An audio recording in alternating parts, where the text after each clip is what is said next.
Do we train horses to avoid healthcare procedures?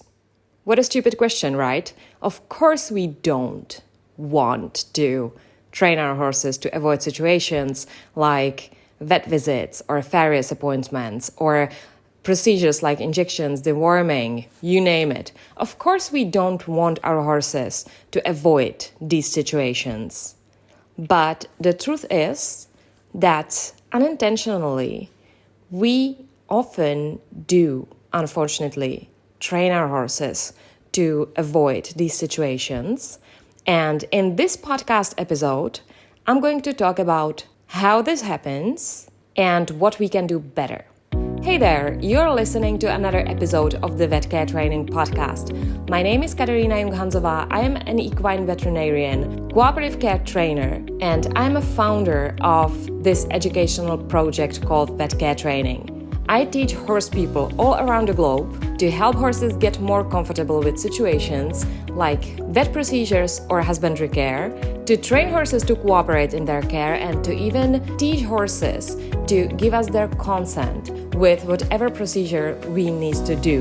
In this podcast, I discuss equine cooperative care and all things related. So without further ado, let's dive into today's topic. Do we train our horses as owners, or do we train horses as equine professionals, such as veterinarians, to actually avoid healthcare procedures? This topic is a little bit controversial because, of course, when we have a horse, or as professionals, when we come to see a horse who doesn't want to cooperate, who shows some unwanted behavior, who behaves in a dangerous way, the least thing we want to hear is, yeah, the horse behaves like this because you have trained them to do so. This is something nobody wants to hear, but let's have a look at this because this is a very important part of working with non-cooperative horses, to actually acknowledge that learning plays a very important role in this whole process. So when the horse behaves in the way we don't want them to, it isn't because they're naughty, spoiled, disrespectful. It isn't because they are testing our skills or our leadership or our alpha position or something like this. The horse does a certain behavior because the behavior from the historical point of view has paid off at some point in the horse's life. Okay, so the horse does the behavior to fulfill some of their needs, and this is the primary reason. And when we focus on horses during vet or husbandry procedures, there are essentially two main factors contributing to how the horse behaves, or we can say that there are two main factors that are behind the horse's behavior. One of them is stress, and this is pretty obvious. Most of the time, we can see that the horse is stressed.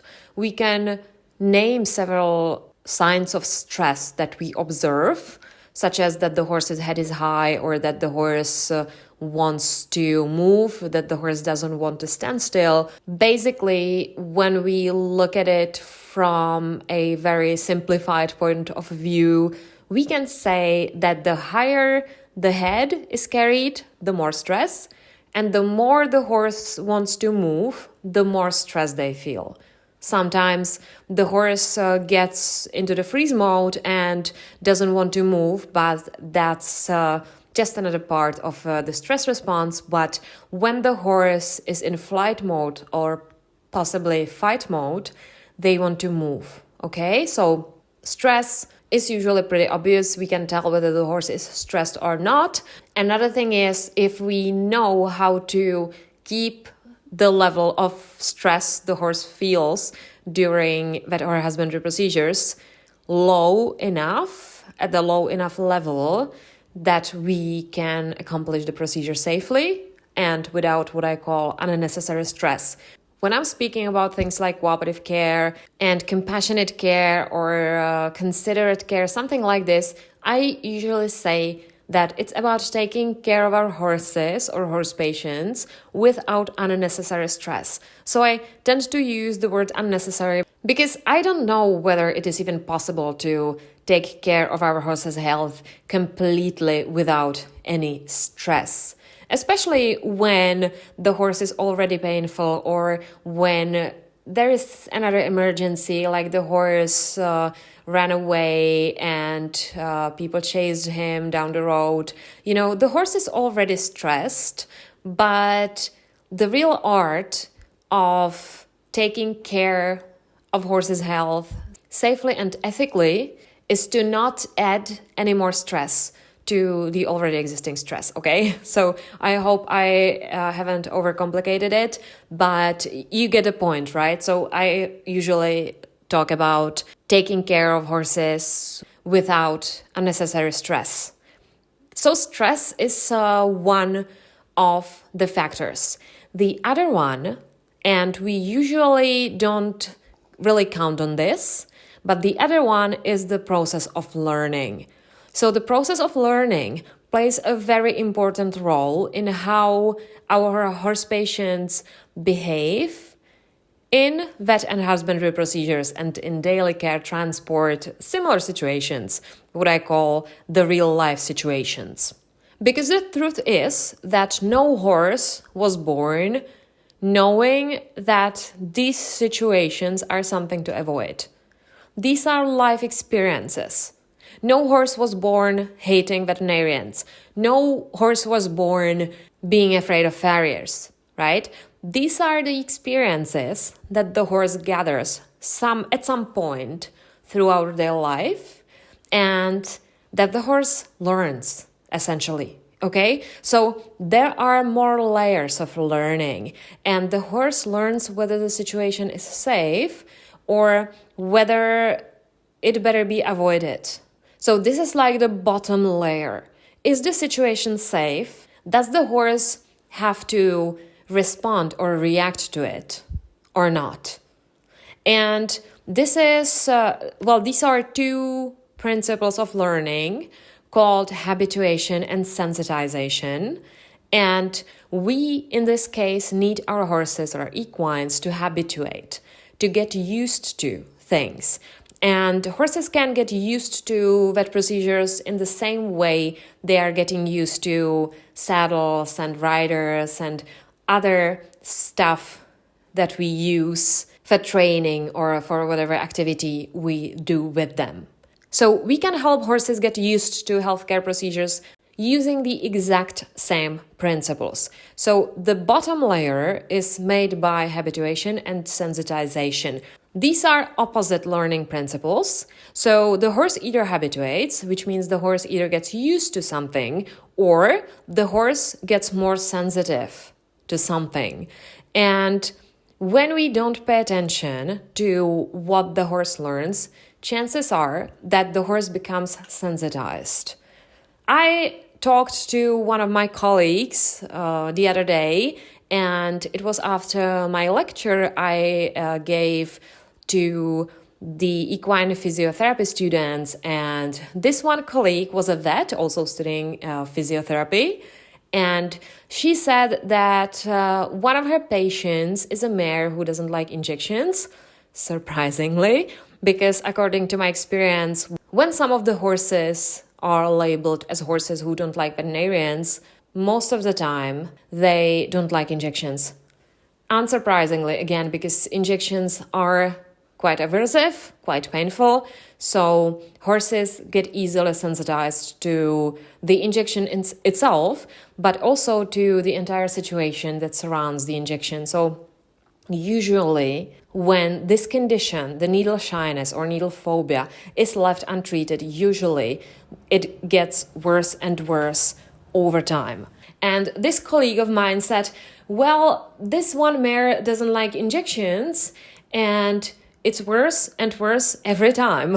And I said, okay, yeah, if there is one thing that applies to needle shy or needle phobic horses, it's that it gets worse and worse every time when you don't want to do anything. And she said that she tried to explain to the owners that there is a way out and that they actually can do something with it to help their mare get more comfortable with injections, so that this vet doesn't have to fight the mare every single time and risk injury and so on and so forth. And the owners responded that the mare will eventually get used to injections, that she has to get used to this procedure one day after a certain number of repetitions. But the thing is that this is usually not how it works, especially not with injections. And again, when we look at the process of learning, we know that the bottom layer of the experience is created either by habituation or by sensitization. So it means that the horse either gets used to it over time or that the reaction gets worse over time. And what matters is the intensity. So in order for the horse to get used to something, the intensity of whatever stimulus it is has to be below threshold. Every horse has a different threshold, different personality. Stress level also plays a role in whether the horse is going to get used to something or whether the horse is going to get sensitized to it. But the fact is that if we want our horse to get used to something, the horse has to learn that the situation is safe and that the situation isn't really relevant for the horse and that the horse can ignore it, okay? So that the situation doesn't bring anything good or anything bad, so to speak. But with injections, clearly, this is not really the case because injections are stressful and it's not just the injection, it's the whole situation, it's the whole manipulation with the horse, and horse can sensitize to any part of it. Basically, the horse can sensitize to any trigger that tells them that the injection is about to happen. And it unfortunately doesn't work in the way that the more injections the horse gets throughout their life, the more accustomed to injections they become. It's usually the other way around because injections are painful. The whole situation is often stressful. So the horse gets more and more sensitive to the situation. So this is why needle shyness or needle phobia we have to deal with it if we want to help our horse feel truly comfortable. So I am currently working on an ebook that you will be able to download on my website that will tell you a little bit more about this topic, and you will also see some videos and a case study of me working with a needle shy mare where you will really be able to see the process.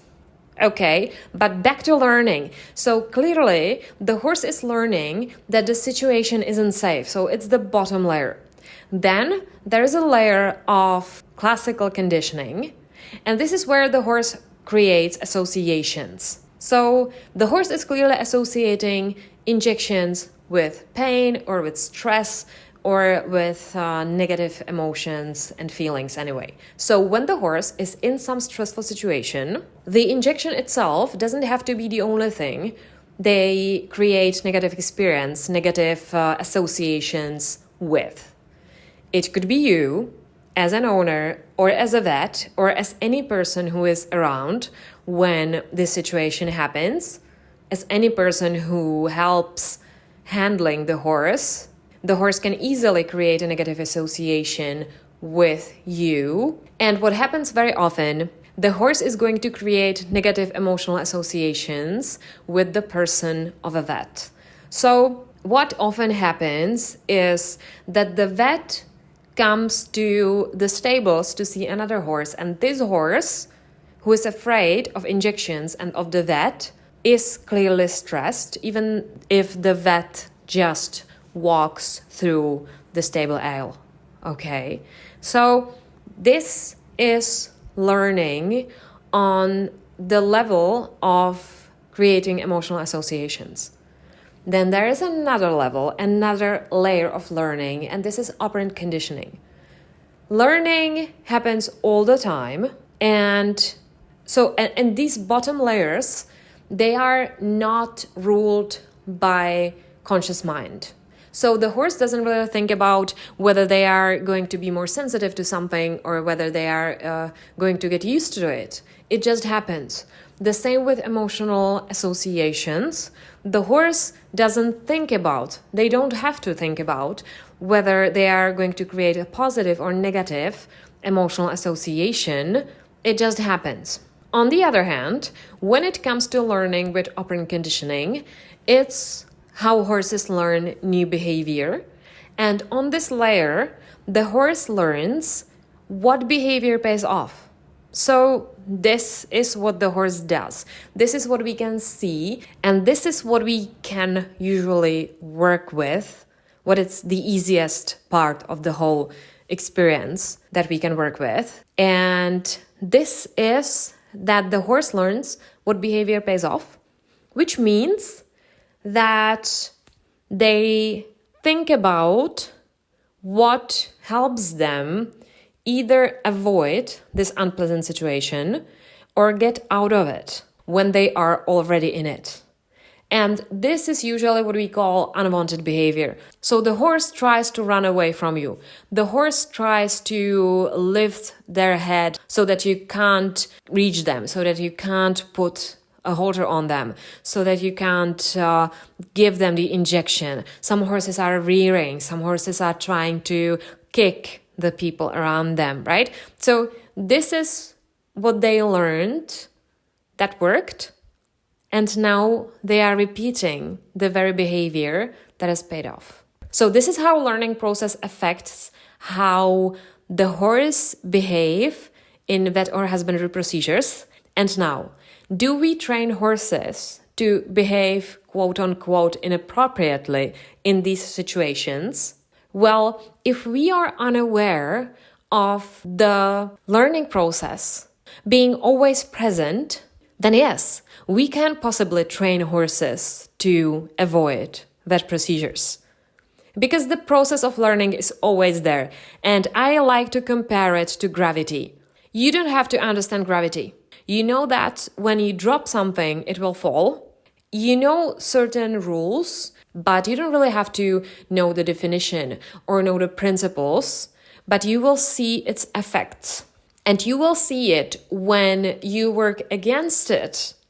When you work against gravity, that it will be difficult, while when you work with it, it will make your life much easier. And the exact same thing happens when it comes to equine learning.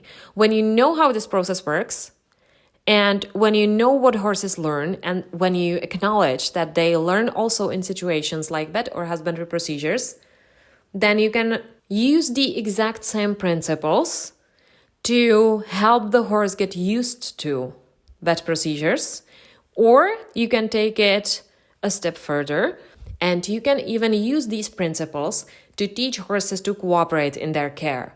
But on the other hand, if you're unaware of the learning process happening, if you don't know how it works, if you maybe let the horse practice unwanted behavior, then yes, this is the way to teaching horses to avoid vet procedures.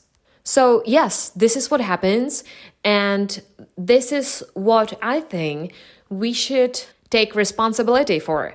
Because the truth is that when we interact with horses in some way, anytime we interact with horses in some way, they are learning, and they can be learning how to avoid healthcare procedures if we are unaware that we are actually training them. We are actually communicating with them. And if we become familiar with the process of learning, if we understand that this process of learning is present all the time, then we can use the exact principles to work for us. And we can use the exact principles to teach our horses to cooperate, or at least to tolerate the procedure that we need to perform. Now, where to start? Start with simply thinking about what behavior you need the horse to do. even before you start working with a horse. Start with creating a clear image of what behavior you want your horse to do or your horse patient. Because oftentimes we know or we figure out during the procedure what behavior we don't want our horses to do. We don't want them to pace around. We don't want them to paw. We don't want them to lift their head when we need to check on their eye or their mouth or something, or give them the rewarming. Great, this is what we don't want. But when we think about a behavior in the way that we don't want this behavior, when we think about the unwanted behavior, we often think about how to prevent this behavior from happening, or much rather, how to stop this behavior. What to do when the horse does this behavior. So we are being reactive and we think about punishment. But punishment doesn't really teach the horse what to do instead. It stops the behavior, yes, but it has many different adverse effects that we need to be aware of as well. And it certainly doesn't teach the horse what to do instead. So instead of thinking about what I don't want the horse to do, think about what I do want the horse to do. What do you want the horse to do? Well, the answer isn't just to behave like a normal horse and let me give them an injection, but what exactly do you want the horse to do?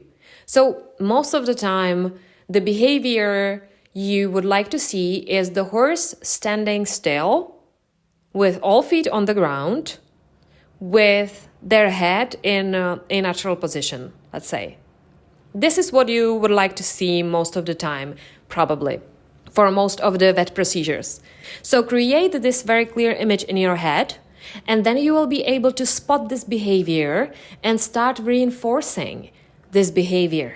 Then you will be able to actually tell the horse, I want you to do this. And when you do this, I will pause the procedure for a moment, or I will pause the procedure plus give you a treat where appropriate. And then the horse learns, okay, I don't have to fight the vet. I don't have to lift my head to the ceiling. All I have to do is to stand still. This is how you can use the same principles of learning to help the horse understand what you want and to give the horse what they want, which is that the procedure ends. Now, let's look at how this learning process works in practice.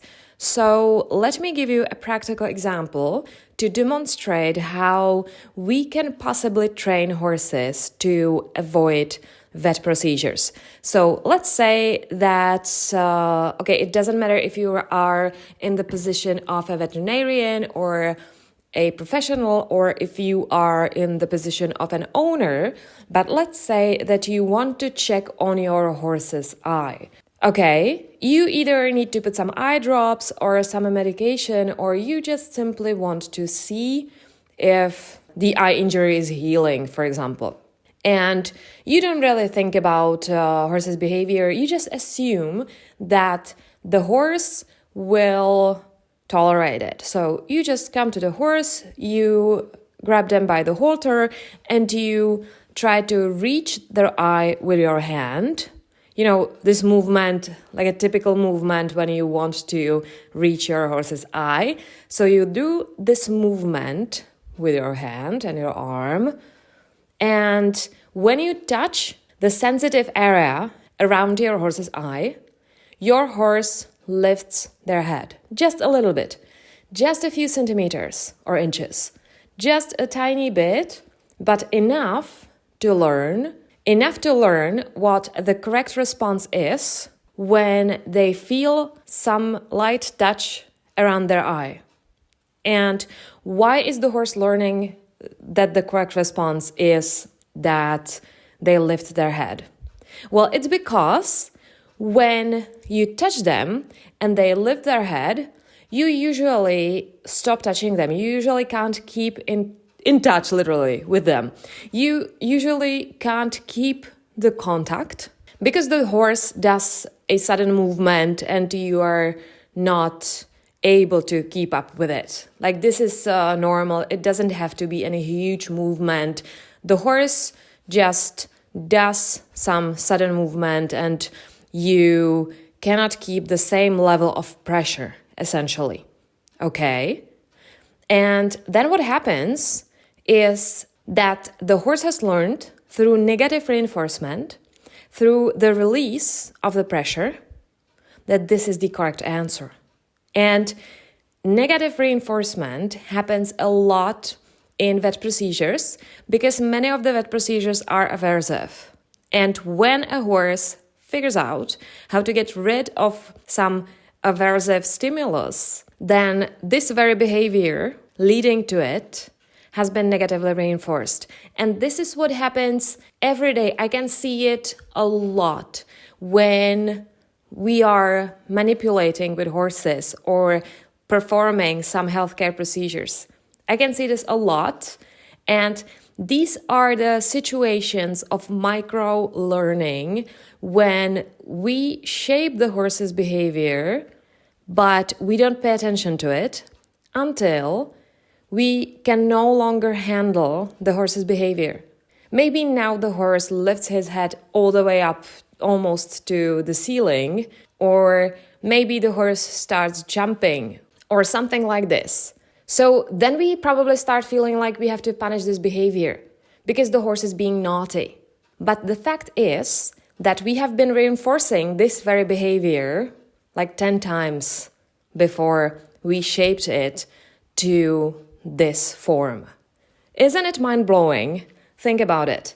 Next time you need to do some healthcare procedure or you want to check your horse's eye or a wound or something, think about negative reinforcement. Think about when you are applying pressure. Think about when you are removing pressure. And if you want to shape the desired behavior, then first think about how the behavior should look like, and then think about removing the pressure at the moment when the horse does the behavior. So you really want to learn to pause the procedure a little bit when the horse is standing still. So I hope it makes sense. This topic is so important. So if you know someone who needs to hear this, please share this podcast. Make sure to subscribe wherever you're listening so you don't miss any future episodes. And if you are interested in these principles and principles of equine cooperative care, take my free online course called The Introduction to Equine Cooperative Care. I will put the link to it below this podcast. And that was all for today. Thank you so much for listening and see you in the next episode.